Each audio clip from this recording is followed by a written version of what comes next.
Welcome to Manage to Engage, the podcast from clearandopen.com. Dedicated to the evolution of you, because businesses grow when people do. Serving leaders, managers, and people who will be, helping you reach excellence in your work and achieve your personal goals at the same time. Sign up for the free course at clearandopen.com. So the accountability path is the notice, the nudge, the conversation, the carefrontation, and the line. The reason the accountability path is structured the way it is precisely to avoid shame triggers and authority projections. If you don't get that, then you won't understand really how to use it. Hi, it's Joseph, and thanks for tuning in to Manage to Engage, the podcast from clearandopen.com. If you want to build a strong foundation of accountability, you can't wait until someone screws up to hold them accountable. You'll find the accountability path much easier to navigate if it's forged through deep reflections of goodness, creating a context where accountability is viewed as more positive than negative.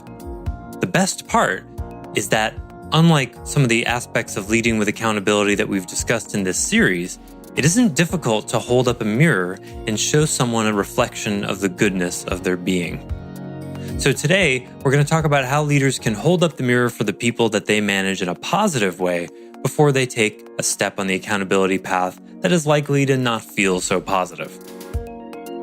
I offer weekly member webcasts, online courses, and mentorship at clearandopen.com because it's my truth that with the right tools, anyone can eliminate the people, money, and time problems holding them back in business. And I share parts of these webcasts and courses on this show because I want to help you too. If you're enjoying the show and learning from it, I'd really love your feedback. If you're listening to the show on an Apple device, all you have to do is open the podcast app, view the full description of the episode, and click the link to leave a rating and review for the show. Thanks so much for listening. Let's start the show.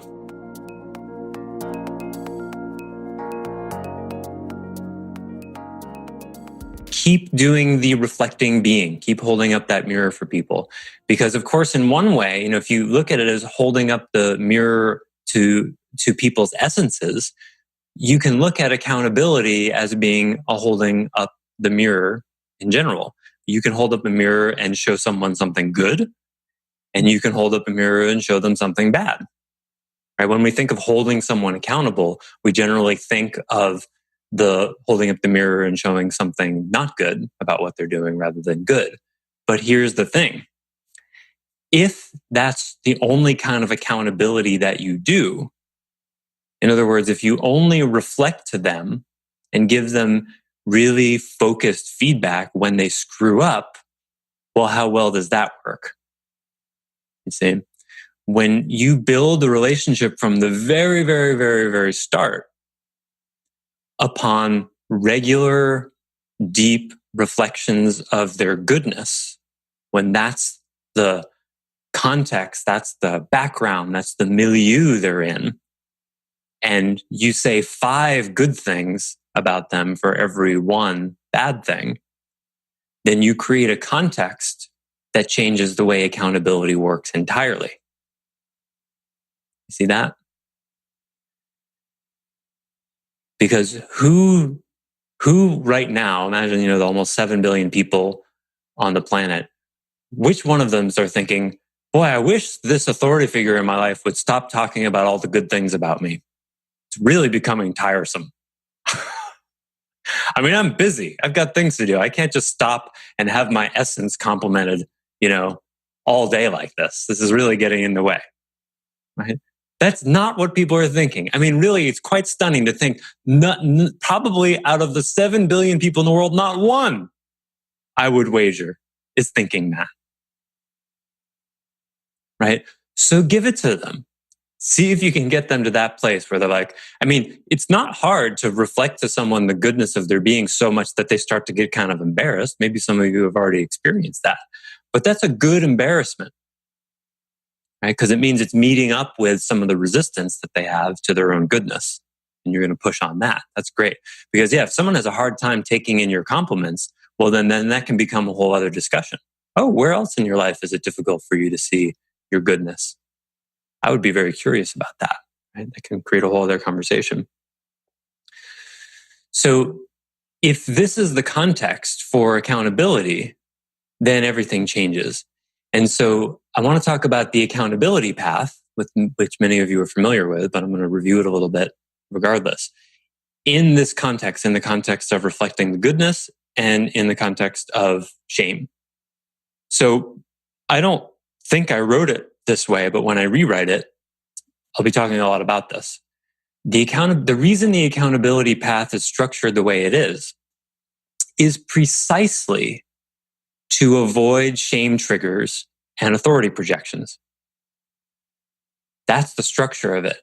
If you don't get that, then, and therefore don't get the context of what the accountability path is about, then you won't understand really how to use it.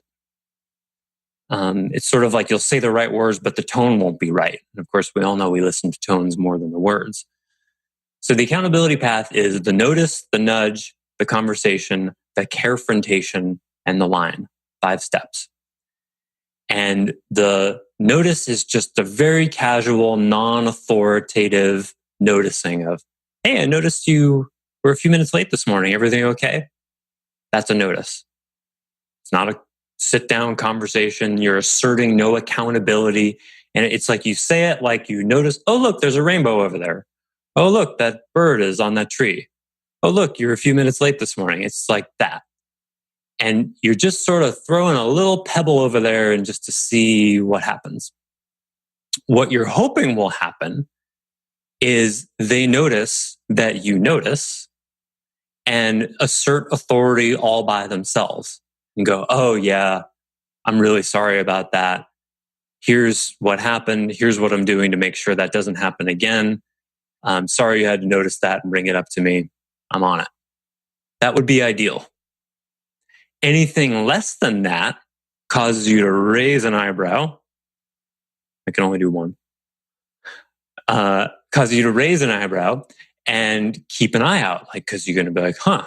Like if they say, oh yeah, there was a lot of traffic, right? You nod your head. Okay, I'm going to give this person the freedom of self-authority and not come down on them in that moment. I'm just going to see if this is a pattern and what else happens. Maybe it just was traffic.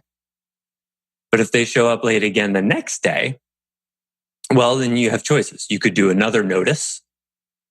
Hey, I noticed you were a little late today. And then see if they connect the dots, right? Because you'd want them to go, huh, I remember this conversation from yesterday and it happened again. And my boss just noticed that I was late 2 days in a row.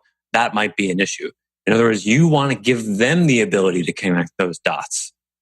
You're supporting their self-authority, their agency as a mature human being that you really want to hope is there, and giving them the opportunity. You're giving them data and letting them connect the dots. And by not coming down on them in any kind of authority way, you're keeping as much as is possible the authority projections, because it's like the example I always use is, a good cop knows they don't have to yell because they've got a gun in their holster, right? Good cops are very soft-spoken, very calm, because they're not, most of them are not stupid, and they know when you pull them over, you're scared, right? They're the authority. They can do bad things to you. They have a gun. And it's the ones who don't get that are the ones who act out and misuse their authority. So get that you're carrying a gun, right? You have the power to fire them on the spot. And they probably haven't forgotten that. So let that be between them and them. There's no need to assert your authority early on. Now that's easy to forget because you don't realize how afraid they are of you. And if you haven't worked for someone else for a really long time, then you've really forgotten what it's like for them. They're afraid. You want to see how afraid? Walk up to someone and say, can I talk to you in my office for a second? And then see what they do with that. Watch how they walk. Look at their look on their face. And then you will go, oh yeah, I remember what that was like. Right? You just put them in like the 6th grade principal's office, right? That's what happened there. Okay. So they're afraid. No need to assert the authority. You're wearing the uniform, whether you're wearing a uniform or not, right? You've got the gun at your side. Okay, so the next phase is the nudge. Now, the nudge is what you do when you feel like the noticing is not working. They're not connecting the dots. that's up to you. You got to sort of feel out when you do that. But if you see, you're not really connecting the dots, obviously it needs to be something a little bit more. And that could sound just like, maybe the third day they're late in a row or the third day in a week or something. You might say, hey, I noticed you've been late 3 times this week. And then just see what they say, leave an uncomfortable silence. Uncomfortable silence is very powerful here because it leaves them alone with the discomfort. And you're not asserting authority in a yang way, in a one way. You're asserting it in a zero way, right? You're asserting authority by making them sit in the discomfort. But you didn't say anything per se to make them uncomfortable. Like, seems like you've got a problem with tardiness, right? That would be an asserting of authority. Instead, you're just letting the facts speak for themselves. I noticed you were late 3 times in the week. I'm a little concerned. That would be past nudge, saying you're concerned. I mean, it sort of depends, but I would say a nudge would be more like, hey, I noticed you've been late 3 times in the last week. What do you notice about that? That would be a little bit more of a nudge. It has a little bit more of an oomph behind it. Like, you're not connecting the dots, so I'm going to sort of ask you to. What do you notice about that? Or what do you think the impact of that is on other people, customers, whatever it is? What's your thinking around that? Just a simple question that lets them think. And you're not going to engage with them there. This could happen in the hallway, at a job site, on the floor, whatever. This is not a sit-down conversation yet.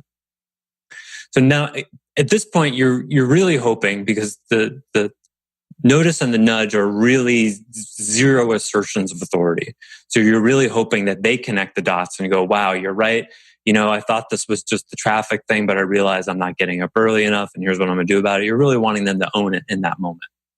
But if they don't, and you may do a number of nudges, depends on the urgency of it or whatever, then the third step is the conversation. And the conversation has a structure. I won't go into it. There's an outline of it in the accountability path course. And that's where you clearly identify the problem and, explore underlying conditions and create a plan and all of that. You get their agreement to actually work on it. Now, that is an assertion of authority, because you're coming from an authority place and saying, this is a problem. You want their agreement that it's a problem. But you're coming from a very gentle, this is a minimal assertion of authority, but you're identifying it, framing it as a problem. You've dropped hints, and you're not going to do that anymore. Now it's become a sort of business issue that we're tackling as a project. That's what happens in the conversation. But you want to keep the tone of the conversation very light. And what I didn't say in the first two steps, but is true here, you want to come from a place of, I'm on your side. I'm here to help you, right? Notice you were late. Everything okay? I care about you. So you're thinking about their self-interest ahead of the business's.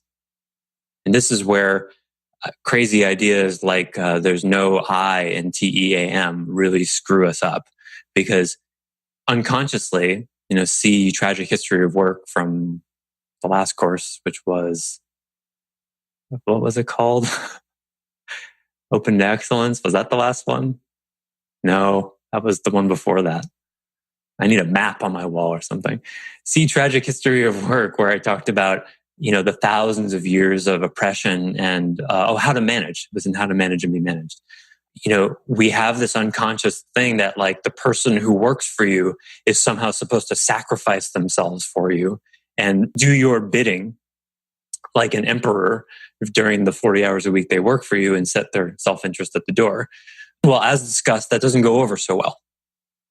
Okay. So instead, come from supporting them. Hey, I'm here to help. Is everything okay? Maybe, they're in the middle of the beginning of a divorce or something, in which case, coming down on them about their tardiness, they're going to be like, oh, thanks, boss. That's the least of my problems right now. Be curious, not know what's going on with them, and care. And that can go all the way up into the conversation as well. You want to be coming from a caring, I'm on your side. I want your needs to be met and the business's needs to be met. Let's find the win-win here. Because there's always going to be a win-win. If someone's chronically late, then that's affecting their life in a negative way. They may not realize it, but it probably is. Okay? So you're very much a coach in step 3, not a boss. You get a warning from the cop in step 3, right? They're saying, well, I could have really come down on you hard. I'm writing a piece of paper, so it's on your record, but you're not going to pay anything. Have a nice day, right? And then what's the result? When the cop gives you a warning, you love the cop, right? Oh, thank you so much, officer. Yeah, I really appreciate it. And that's what happens when you identify a real problem with an employee and connect the dots for them. They're going to get more scared, like, wow, this person's got a reason to be really kind of upset with me.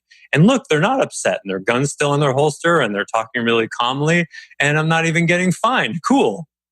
I win, right? They're left with the uplifted feeling, and they stop for every stop sign perfectly for a month.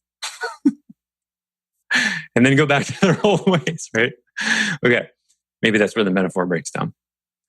But then again, of course, it doesn't break down, because if you get pulled over again, right, for the same thing, and then the next cop, hopefully not the same cop, sees that you've been pulled over and been warned, you're not going to get another warning, right? Now you're going to get a carefrontation, right? So you've spent all this time being very supportive and very kind, talking about this, you helping them strategize ways to fix it, exploring underlying causes. And all of this, of course, is in the context of how you see the essence of their being and how good they are as a person.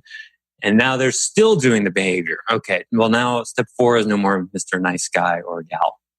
And this is where you start to assert some of your authority. And this is where the cop writes the ticket.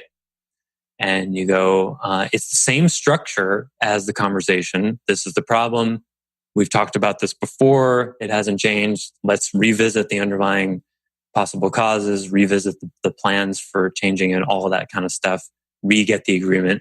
But it has more of an intensity to it. And the logic of that is this.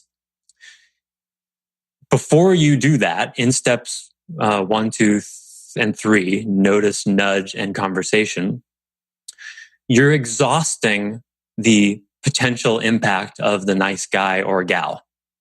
You're doing everything you can to be the cop who is just the guy or gal in the uniform who's sweet and letting the uniform do the work and here to help, and warns you about, hey, when sometimes people run stop signs, there are accidents. I wouldn't want that to happen to you, right? Have you ever had a cop say that? When that happened to me last time I got pulled over, they said, hey, at this intersection, I ran a red light sort of by accident. I sped through a yellow. And he said, there's been a few accidents here in the last month, so we're really watching carefully. I was like, wow, okay, thank you. That's cool.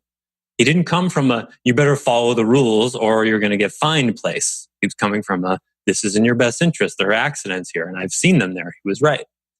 So, but if that keeps happening, the I'm helping you with your best interests thing goes away. Why? Well, because it's not working. It's not getting their attention. It's no less true. It's just, okay, well, we've been trying to get you to do this from your own self-interest because it's the right thing to do on a wave of care and concern. And that hasn't been getting your attention. So now consequences will. And at that point, the employee needs to know they're on a path to losing their job. And that's what's going to happen if this continues.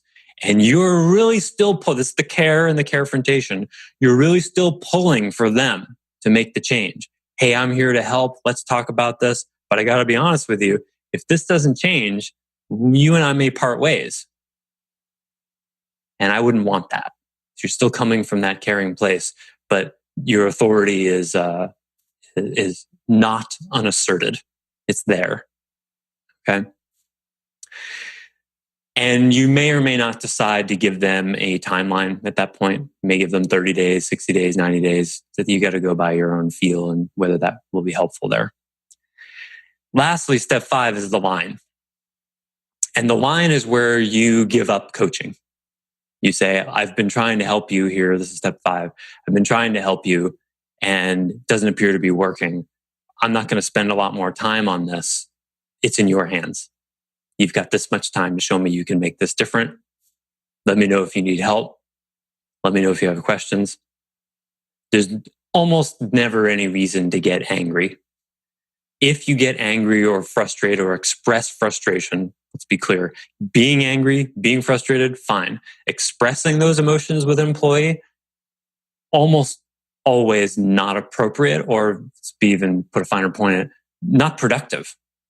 And that's really the question. Because if you look at your responsibility as a manager, if you look at it from a service point of view, then to in integrity express frustration or anger with an employee, you have to ask the question, will this help the result I want? There are cases where you might think it does, and there's certain cases where it can. I find more often than not, it doesn't help. You may name, boy, you know what? I have to be honest with you. We've been working on this for a couple months and I'm feeling really frustrated. That's naming frustrated without expressing it. That's different than saying, we've been working on this for months and I'm really frustrated with you. That's expressing frustration. That's more likely to trigger shame, you see, because then they're in the principal's office in third grade, or it's their mom and dad or whatever. So that kind of expression of conflicted emotion in rare cases can serve to wake someone up. Almost always it's not worth the risk of triggering the shame. Either they know you're frustrated, and if it's unclear, you can just name it without being it. Yeah, name it without becoming it. So yeah, that's the line. And then step 6, I don't put in the path. That's termination. Thanks for listening to Manage to Engage, the Clear and Open podcast. Join us next week when you'll be a little bit closer to who you're destined to be. Until then, know that Clear and Open is dedicated to the evolution of you, because businesses grow when people do. If you want to help the show grow, I'd appreciate you leaving a rating and review on iTunes. All you have to do is open the Apple Podcasts app, view the full description of the episode, and click the link to leave a rating and review. Or you can go to clearandopen.com/review and it will bring you to the right place. If you're looking for more support on your journey, head over to clearandopen.com for even more tools, articles, and free resources. Thanks so much for listening. Bye for now.